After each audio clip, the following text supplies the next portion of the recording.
I'd like to talk about your new initiative, if you like, Remake. Yeah.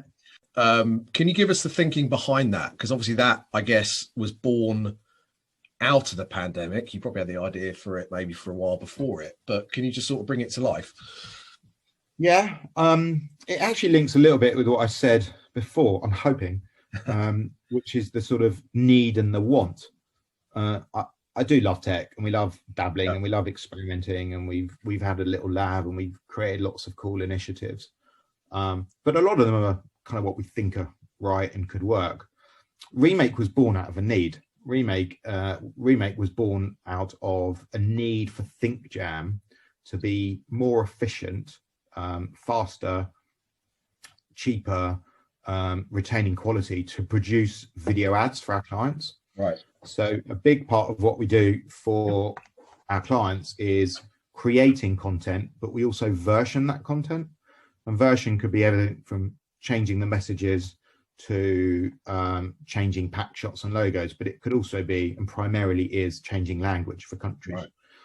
So if a film's released and there's a dozen assets made as a sort of master set, we'll from that set make thousands of versions for different countries and different messages. Yeah. And I couldn't scale that business with more people and more Macs and more offices because it's just completely cost prohibitive and time prohibitive. So we built a little engine. One of my developers built an engine internally to help ingest that video, allow us to edit that text, and then deploy that asset.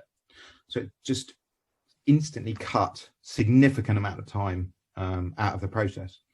And as you know, more social content at the moment, more trends, everything's getting faster. We had to figure it out.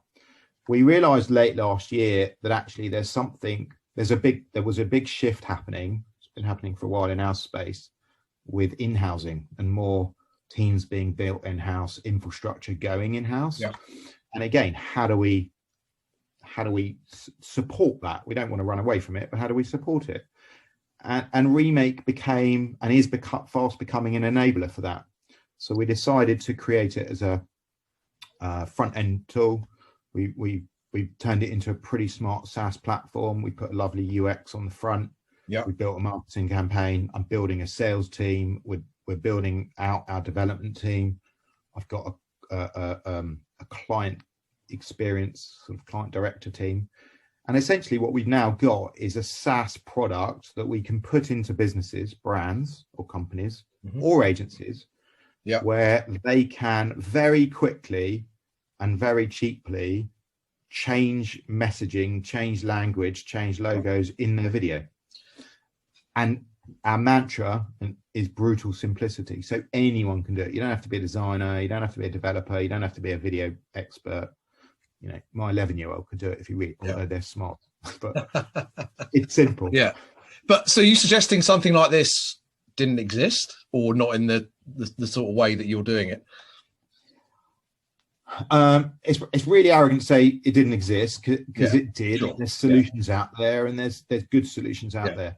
What we're doing is one thing very differently, which is we're not building this into a Swiss Army knife with hundreds and hundreds of features. Yeah, it does a few things really well, best in class, and it's an independent, agnostic platform. And by that I mean we're not developing a tool that has to reshape a client or a brand's entire workflow, team structure, infrastructure.